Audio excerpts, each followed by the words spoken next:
Hello, I'm Brett Robin Wood.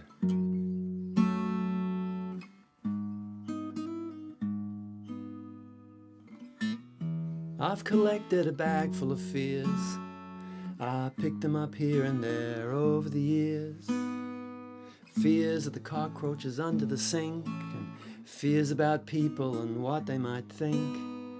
Fears about money, losing in love, of life being all too much or not enough.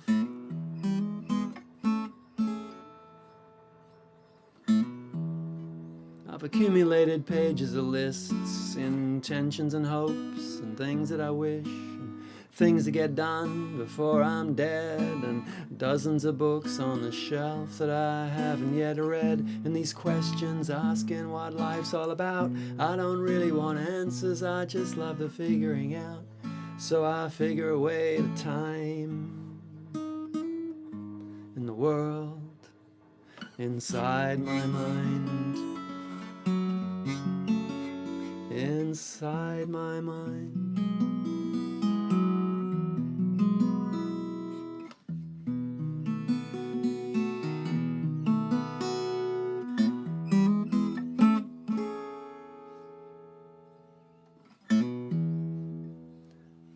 I've gathered a head full of thoughts. Some were forced on me, others I bought. Some about failure, loss and gain, and some about growth and time and change.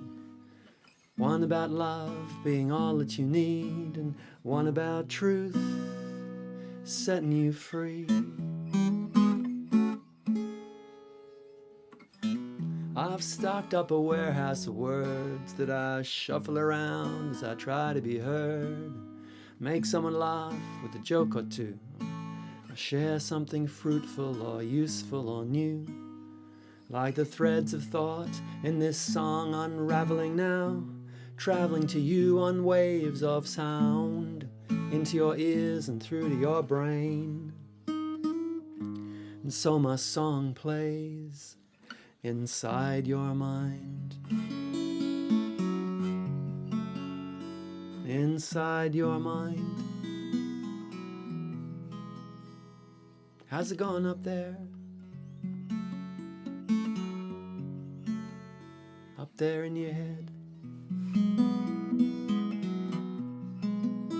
How's it going up there? How's it going up there in your head? The head is an amazing place, hey, the mind. I remember when I first became aware that I was thinking, which is a developmental milestone that's well recognized, studied in teenage years. The human being becomes aware of themselves as a thinking entity. And I went to one of my teachers and asked, is that normal? I'm kind of talking to myself a bit. He said, yeah, we all talk to ourselves.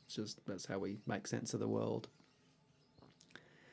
So, yeah, we make sense of the world. We tell ourselves stories about the way the world is and about who we are. Beautiful, amazing stories to help us work out how to be in the world and forge an identity, get our seat at the table. Amazing. And the stories become prisons, potentially, as well as being wonderful and useful and important and essential.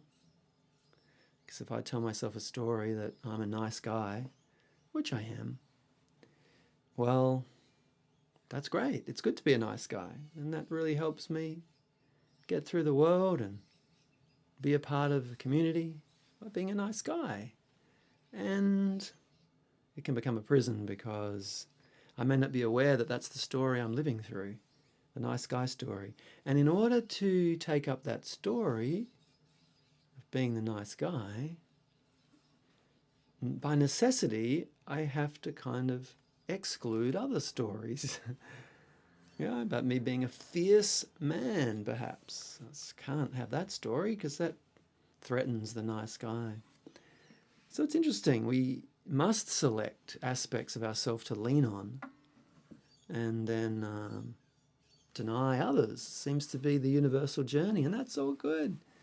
It all works until it doesn't.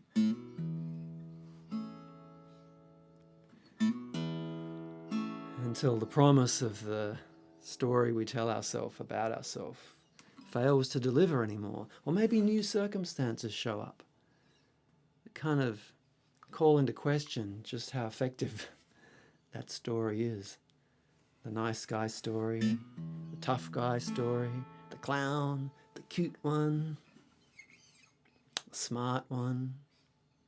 And then there's this beautiful opportunity to just reflect on the stories, to take perspective on the life of the mind. You know, I spent a long time trying to avoid the mind because I have such a busy mind. As a young man, I just wanted peace. And that's fair enough.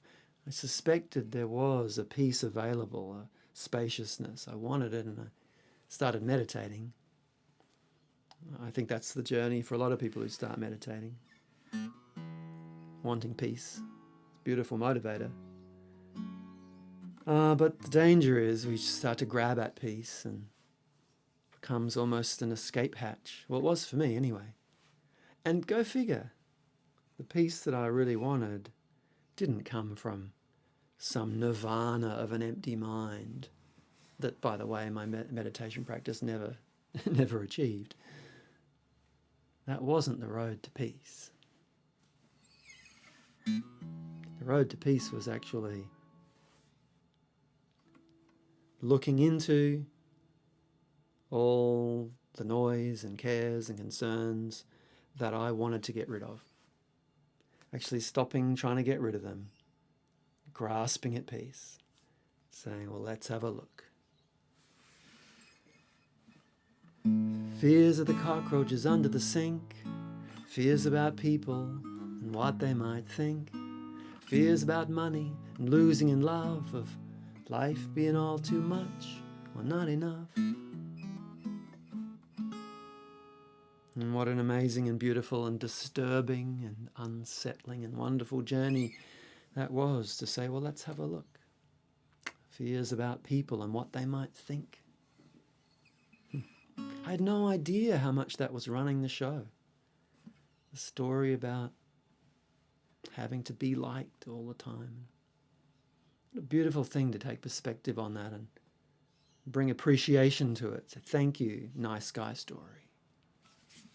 And, whew, man, there's some costs and consequences to that. Significant costs and consequences. So busy trying to be a nice guy, it shut me off from any realness and intimacy for a while there. But the beauty of all this is that the portal to growth and breakthrough and change and peace, that portal, it wasn't what I thought it was. It wasn't grabbing at... It was like I was trying to leapfrog over the mess, just get to the nirvana. But the portal through, the way was through, and sometimes down. And that's what brings me to mindfulness, which is really the topic I suppose I'm talking about in modern day terminology. That's the fashionable word, mindfulness, which I think sometimes is sold as a promise of, again, pristine, centered groundedness. And maybe that there's an overemphasis on that. That's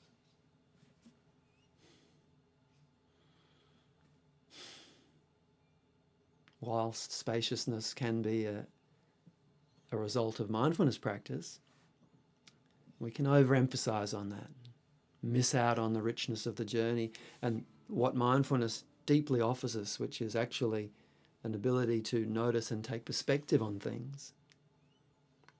Noticing, taking perspective on the way we play the game of life and the stories and thoughts that are driving it. And in taking perspective on that, that opens up to the realm of the felt sense in the body and the underlying fears of the cockroaches under the sink and fears about people and what they might think. Such a revelation for me when I started recognizing the vulnerability that sat underneath that.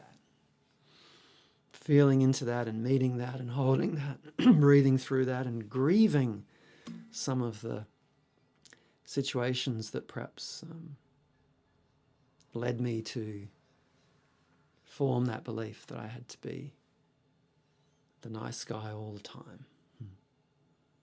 And through that, space opened up for new stories and new possibilities, for the man to emerge, the man who could give himself a voice at risk of upsetting people, facing into that and through that and building new stories. And the process continues. It's not a one-off.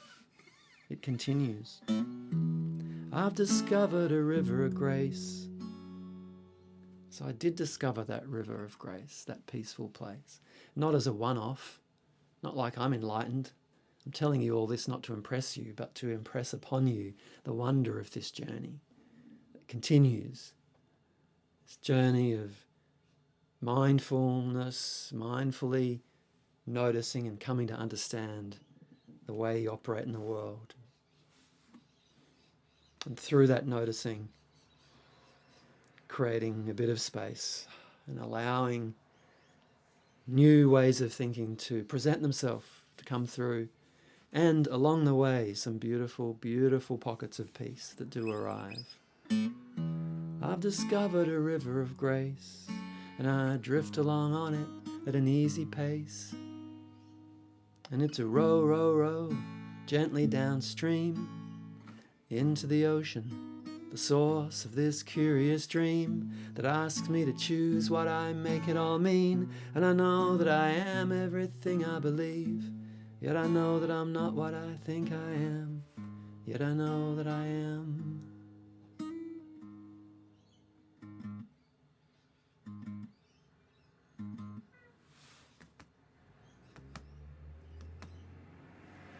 We're alive. We're alive. It's an amazing mystery. Hey, thanks for tuning in. Check out my website, brettrobinwood.com, for more information about keynote speaking and coaching and facilitation. Thanks so much for your interest in this kind of music and delving into how we live and how we might. And I hope all is well in the life of your mind. And if it's not, please entertain the idea that there is always a way through. And sometimes we need help.